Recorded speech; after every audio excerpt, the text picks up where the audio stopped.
Hey, I'm Michael. I am one of your hosts. Your other host is not here and hasn't been here for a while, but that's okay. It is what it is. Anyway, I want to get into what I want to talk about today. And I also, like I always do, I want to thank you all for coming back like you do and listening and telling 50 friends to tell 50 friends. I think some of you are coming up a little bit short on the 50 friends to 50 friends thing, but that's all right. I won't hold it against you all as long as you're telling people and listening, primarily listening, watching, whatever you do.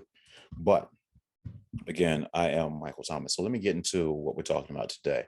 Um, I'll tell you what, it's interesting to me because, boy, times have really changed from back how they used to be and all of that.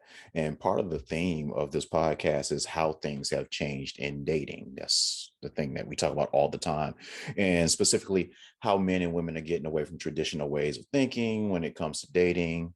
And shout out while I'm on that, shout out to the ladies for seeing that the traditional ways of thinking wasn't working for them. And as a result, they did something about it.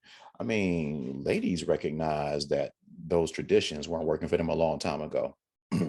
And shout out to the fellas out there that are just starting to realize that it's not working for them and they're starting to do something about it now. And what's funny about it is that when women recognized it back in the day and started asserting their quote unquote independence, a term that I'm not too fond of, by the way, but I can't think of any other term. And it's not that I'm not fond of women being independent or asserting their independence. It's more about how they co-opted the term and kind of made it into something that started off as good and then went a little bit too far with the whole I don't need nobody, I don't need a man. We all need somebody. That's why Match is blowing up. That's why Facebook dating is blowing up and all the dating apps are blowing up because we do need men need women, women need men. And if you're gay, men need men, women need women. Depending on how you look at it, we all need somebody, is the gist of it. So that's the reason that I push back on the whole independent thing, just because it has been co-opted and just taken to a different place where it's not even recognizable anymore. But shout out to all the truly independent women who do acknowledge that we all need somebody. Isn't no one wants to go through this life alone. But with all of that said, what's funny is when women started bucking traditional requirements for themselves, guys, they were all in their feelings and stuff, all in their bag, in an uproar and stuff like that. Like, what do you mean you don't know how to cook, woman? Like, what do you mean you want a career that doesn't center around my needs and is secondary to my needs? Good for the ladies out there. Hey, do your thing. So, yeah. And as a result of women, bucking those traditions, evolving, the result of that is men, well, some men have adapted to that. And more men are accepting that finding women like their mothers may not be in the cards, which is cool because it's funny because the whole mama's boy thing is like, yeah, that message is traditional and kind of old and outdated. Anyway, oh well. And now men are finally starting to take the cue from the ladies. And men are now starting to look at tradition and realizing that parts of it aren't working for them, or for us, I should say, because I am a man. And like the guys reacted to women when women started realizing that they wanted to renegotiate the dating deal, they're more independent and they don't do those traditional things. Women are starting to react the same way to guys who are looking to renegotiate the dating deal and say, hey, this traditional stuff isn't working. And as a result, women are now saying things like, what do you mean you don't want to work all day and come home and make every decision when you get home after making all the decisions all day at work? What do you mean you don't want to be the sole provider without a promise of what you'll get for doing all of this stuff? So it's just funny how things like evolve and how it takes an adjustment period for the other gender to kind of like catch on to it and accept that, okay, things are changing. I might need to evolve my way of thinking. I might have to put in a little bit more effort, things like that. So it just cracks me up how things have changed and how things are continuing to change. And while I'm getting a front row view of how these changes are affecting the demographic of this particular podcast, I'm really curious to know how the younger generations are accepting these changes, which I don't really, considering it's a younger generation, I don't really know if these things are really changes for them. It might just be all that they know and how they grew up or whatever. It's interesting because when I talk to younger people, it's like the younger guys, younger men, I want to call them kids, but that's not really fair to them. But the younger guys, they complain that women want money from them, and the women are complaining that guys and they're not faithful and they have an unwillingness to commit. All of it sounds familiar. So maybe things are just the same, even for the younger generation. Who knows? Anyway, what made me think of all of this changing times and all of this traditional and all of this stuff this particular time was because I read an article about Michelle Branch. For people that don't know, Michelle Branch, she's a singer and she's a really good musician. She plays a piano and she does a lot of cool stuff. Plays a guitar. Yeah, she gets down for hers. Well, at least she used to. I don't remember the last thing that she actually made, but she had a song back in the day that was entitled Everywhere. And I used to love that joint.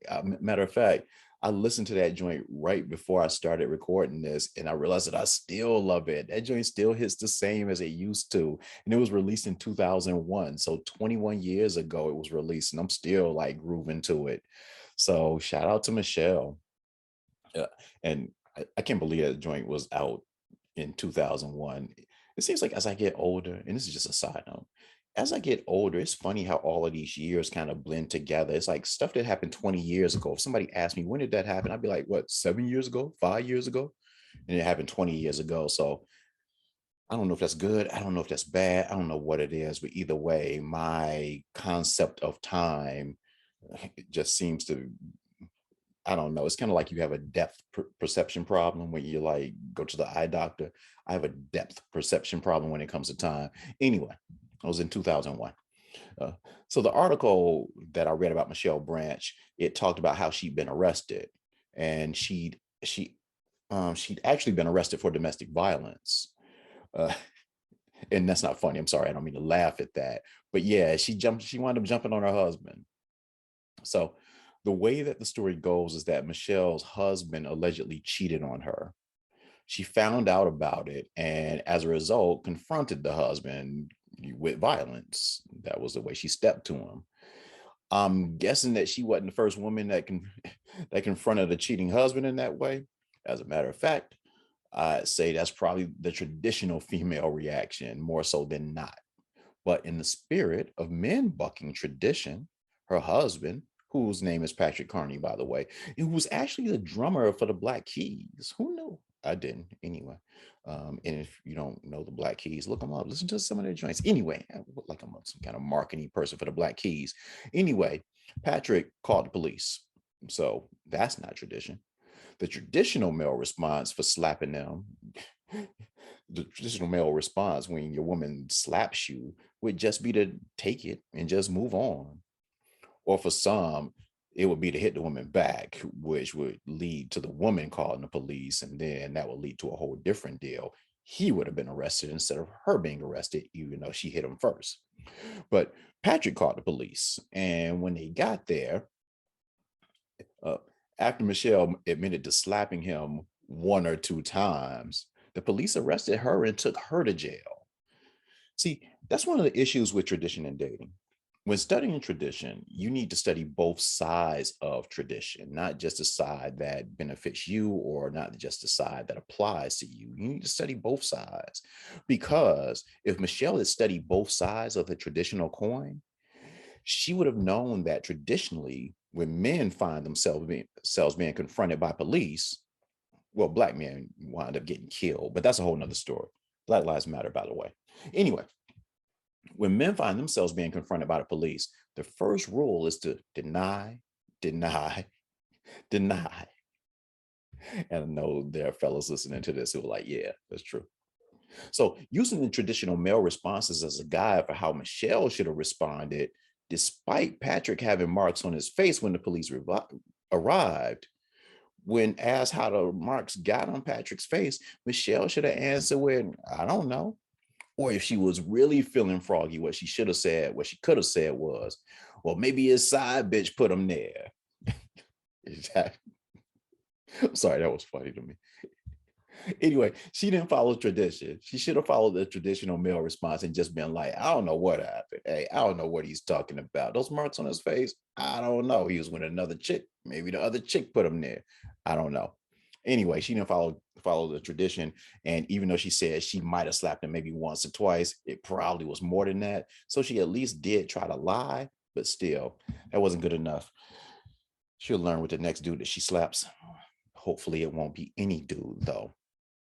But with that said, she didn't follow tradition. And as a matter of fact, no one followed tradition because he called the cops, which isn't traditional. Well, yeah, well, and then there's some women who would slyly say that, well, Patrick followed tradition by cheating. But setting that aside, because I don't necessarily accept that as tradition. Her husband didn't follow tradition when he got the cops involved. And she didn't follow tradition, like I said, by admitting to hitting him. But with that said, this can all be seen as a positive example of how traditions need to evolve as they have been evolving. And it speaks to how we need to embrace the evolution, even though it may not benefit our particular gender. Look, nobody needs to be putting hands on anybody. Traditionally, it has been seen as foul for men to hit women, but it's been accepted, if not even encouraged, for women to hit men in certain situations. And finding out that your husband has been cheating would be one of those situations that has traditionally been accepted as a reason to hit someone, for a woman to hit a man, that is. But it's not, and it never should have been. That never should have been part of the tradition. Now, with that said, I have to say, in the interest of full disclosure, I have never been cheated on.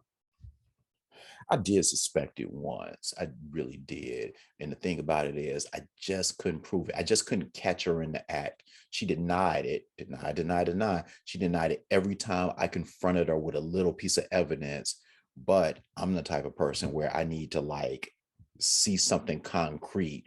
Like women talk about, I had an intuition. So they'll just start stalking you until they prove their intuition, even if it's not truly what's happening. No, it's like, nah, I don't do that stuff. And that speaks to how open that she was with it, that if I suspect you of cheating, you must really be doing some stuff that's left. But never caught her, never admitted to it. It is what it is.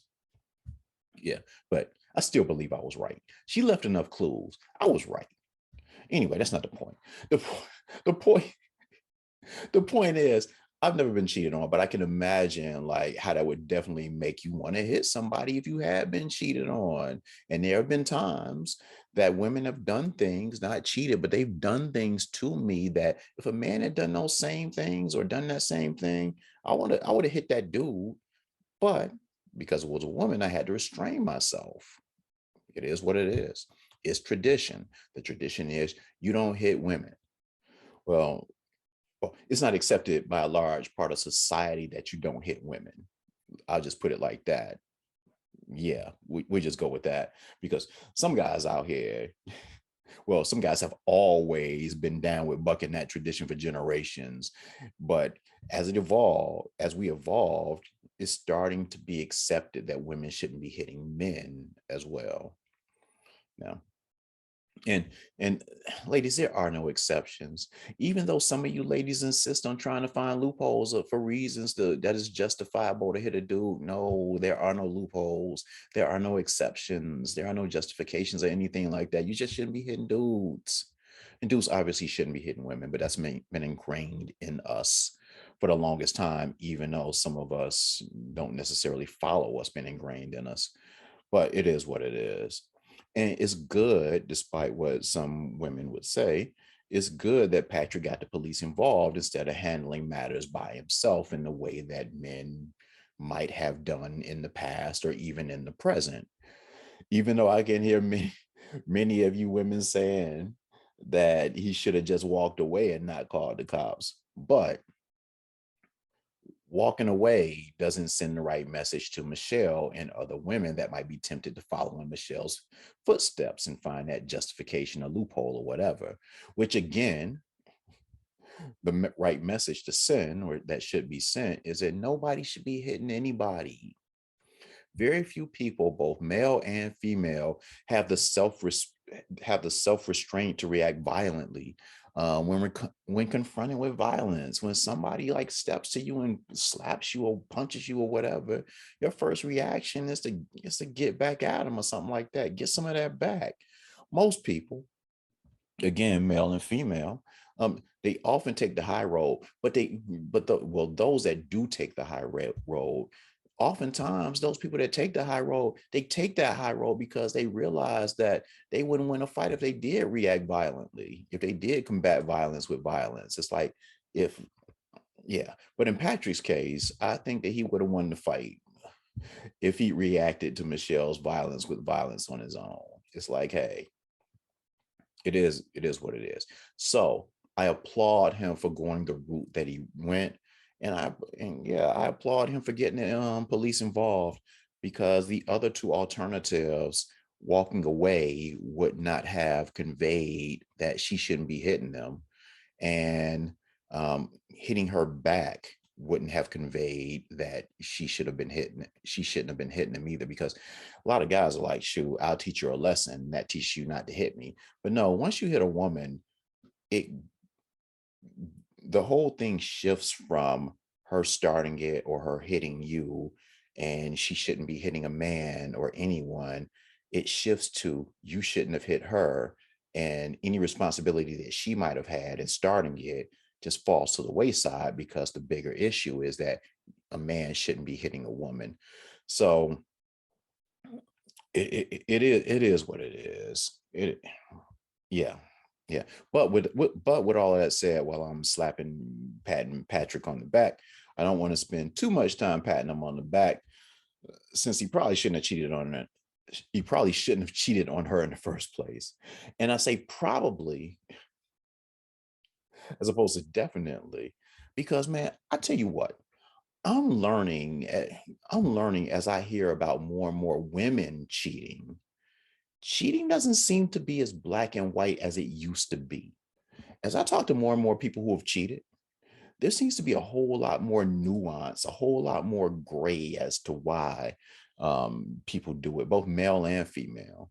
And again, this is because more and more women are cheating and have different reasons as to why they cheat or have cheated, which are some of the same things that guys used to say back in the day when they used to cheat and admit to cheating and stuff like that, and try to explain why they cheated. But back in the day, guys weren't listened to, because women would just be like, I don't care what the reason was, you cheated, and that's all there is to it.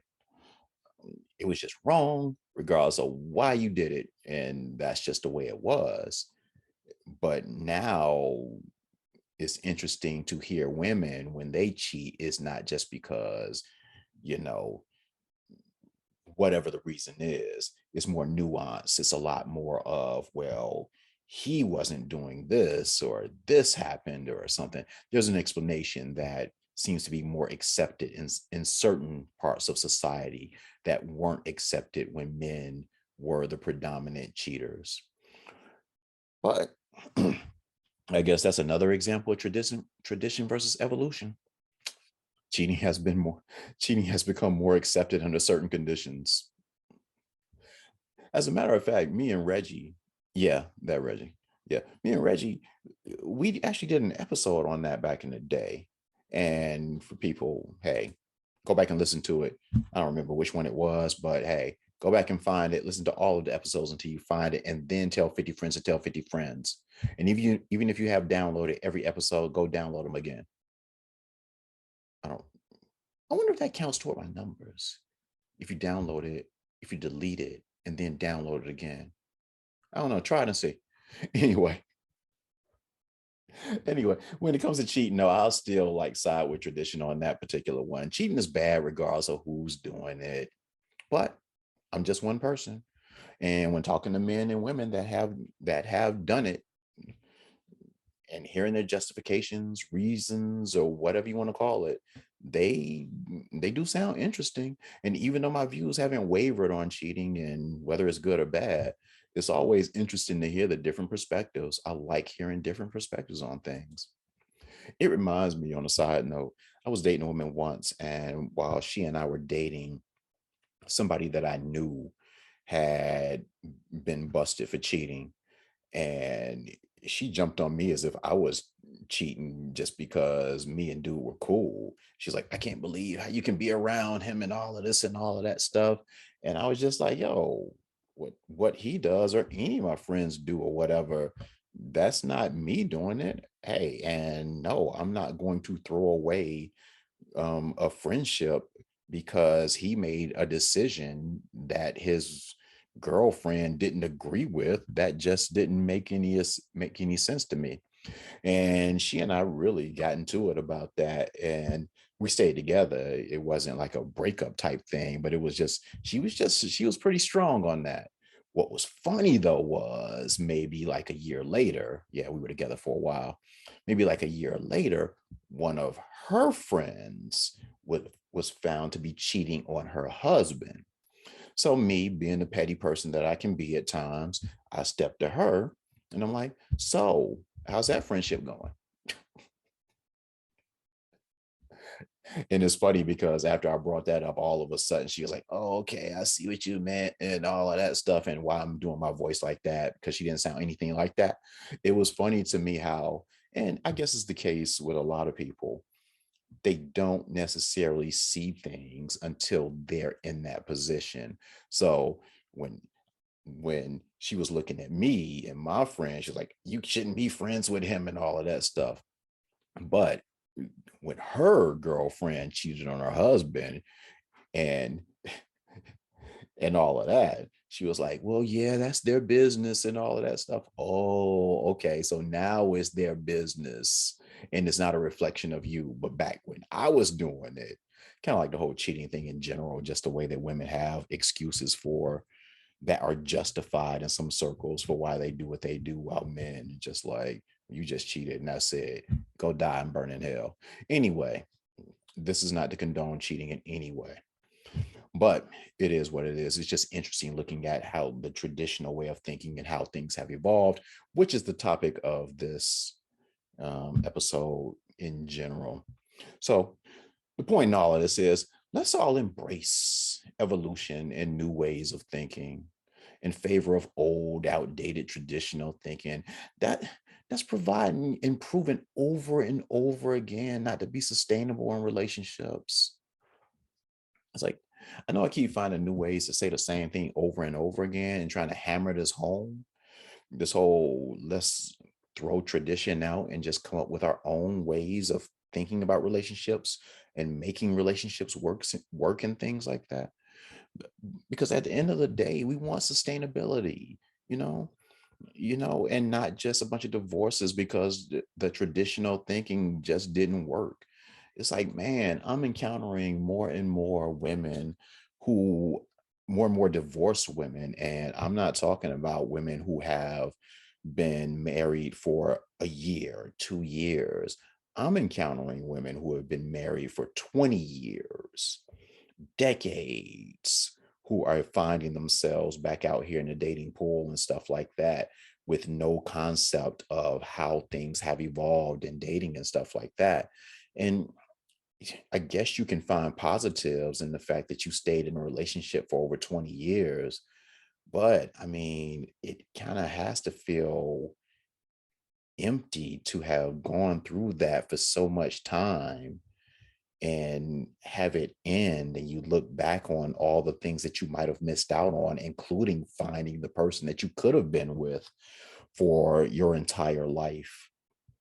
I mean, a lot of women that I talk to, they point to the children that might have been produced in those marriages as the positives that came from that marriage. But if your kids are the only thing that you can point to, that came out of being with someone for decades, that's rough, man. That's rough. That's rough.